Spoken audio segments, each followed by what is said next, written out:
Question number 3 है following are the earnings in rupees of 10 workers.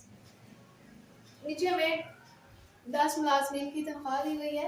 हमने उसका arithmetic means find करना है, मीडियन फाइंड करना है और मोड भी फाइंड करना है। पहले अरिथमेटिक मीन फाइंड करते हैं। ये हमारे पास अनग्रुप डाटा है, तो अनग्रुप डाटा हमने क्वेश्चन नंबर 1 में अनग्रुप डाटा का अरिथमेटिक मीन्स फाइंड किया था, तो ये भी सेम क्वेश्चन नंबर 1 की तरह सोल्व होगा।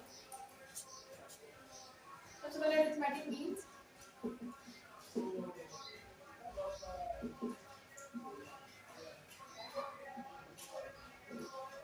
अरिथमेटिक मीन का फार्मूला क्या था हमारे पास, x bar is equal to sum of x divided by n।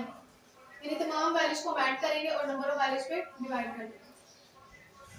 x bar is equal to sum of values यानी तमाम वैल्यूज को ऐड करेंगे 88 plus 70 plus 72 plus 125 plus 115 95 81 plus 90 plus 95 plus 90।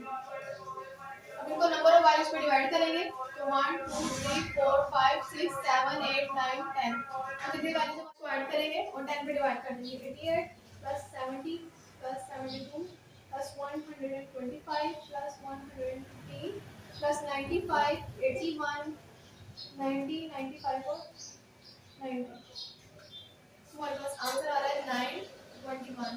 इसको 10 पे डिवाइड करेंगे। 921 को 10 पे डिवाइड करेंगे तो 92.1 आ जाएगा। अरिथमेटिक मींस हमारे पास क्या आ गया 92.1। अब उसके बाद पहले हम मोड फाइंड कर लेते हैं।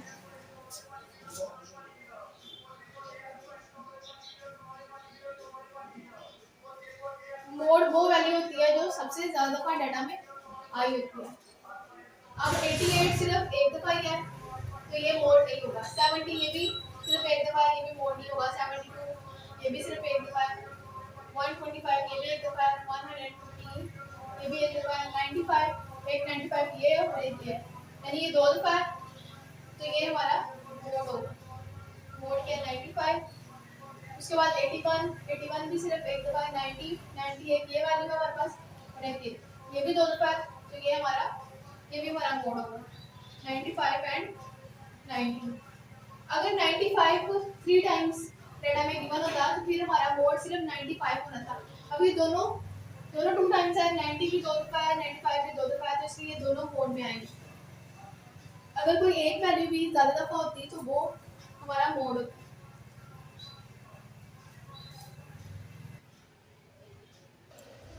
अब हम क्वेश्चन नंबर 3 में मीडियन फाइंड करेंगे।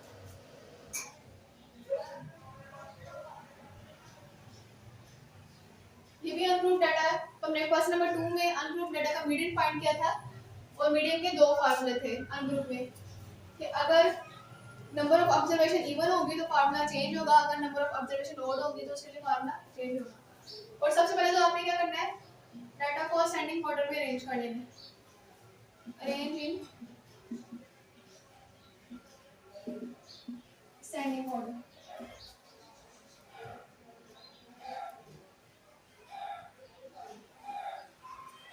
सबसे पहले सबसे छोटी वैल्यू, तो सबसे छोटी वैल्यू कौन सी हमारे पास 70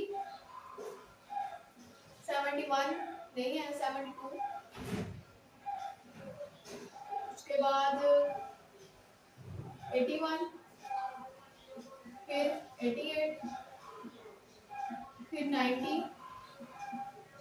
उसके बाद 95 के बाद 115 एंड 125। अब हमने देखना है कि नंबर ऑफ ऑब्जर्वेशन इवन है या ओड है। 1 2 3 4 5 6 7 8 9 10, तो n हमारे पास है 10। इसका मतलब नंबर ऑफ ऑब्जर्वेशन जो है वो हमारे पास इवन है, तो हम इवन वाला फार्मूला यूज करेंगे। x theta is equal to 1/2 n/2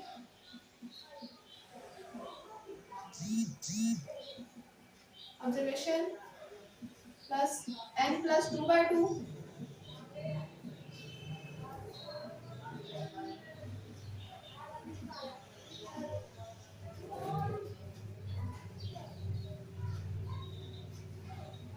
n क्या क्या हमारे पास n 10 10/2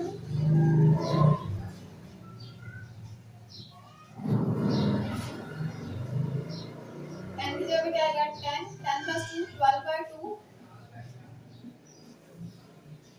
यहाँ पे n की जगह पे 10 पुट किया तो 10 + 2 12 आ गया।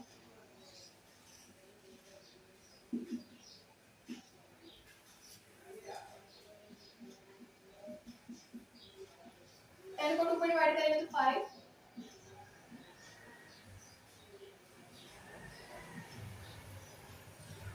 12 को 2 पे डिवाइड करेंगे तो 6